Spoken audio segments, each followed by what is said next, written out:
This epidemic of opioid addiction that very often then moves into heroin addiction.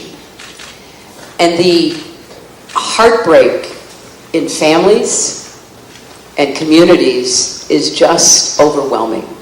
I honestly didn't believe that I would spend as much time thinking about, talking about, and proposing policies to deal with this epidemic when I started more than a year ago.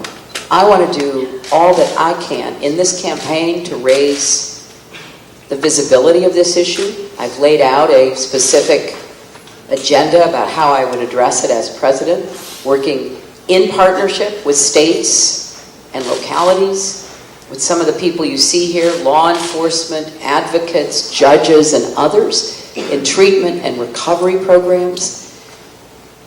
And it is personal, as Joe said. Bill and I now have 5 family friends who have lost their adult children to opioid overdose. So I want us to really zero in on this together. And this is one of the many issues that I want to be a good partner with all of you here in West Virginia, because as Joe said, you have the highest per capita overdose death rate in the country. We can't keep losing people like this, predominantly, but not completely, young people who have so much to look forward to, so many contributions to make. Never did I realize that doing drugs at 12 years old would lead me to have 2 felony convictions on my record. At 15, I was doing board tabs, Percocets, anything I could really get my hands on. And I was still cheering and a gymnast. I was active in the community. And I really thought people didn't really know that I was doing drugs, but little did I know everybody was starting to see it. By the age of 19, I was turned on to Oxycontin. Actually, the first time I'd ever done an Oxycontin was the day my best friend was buried. And this was at 16 years old. At 19, I started dating my drug dealer. He would give me whatever I wanted in return for what he wanted.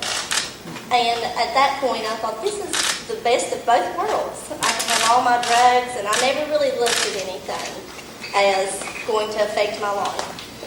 When he had turned me on to so much, I could not afford my habit when me and him split, so I started stealing.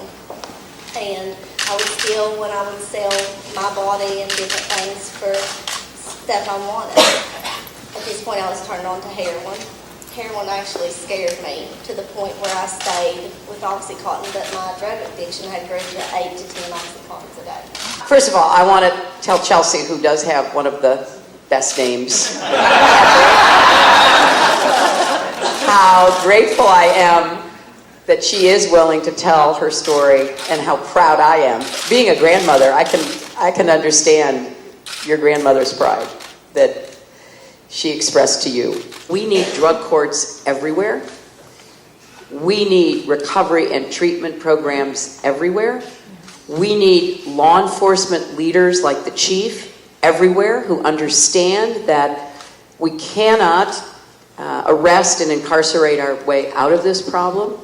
We need focus on children. The Handle with Care approach is so incredibly smart, because we've got to get back to, my belief, it takes a village. And it takes a village to handle with care our own children and other children who are vulnerable and at risk.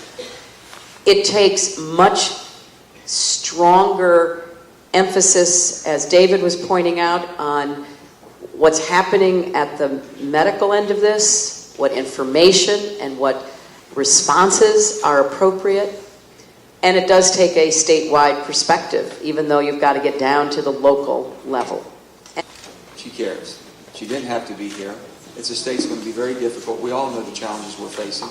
She understands that the politics of West Virginia today, but doesn't stop her from caring. Doesn't stop her from knowing us. Doesn't stop her from wanting to help us. And I hope all of you will think about that next Tuesday and try to help her too. Thank you.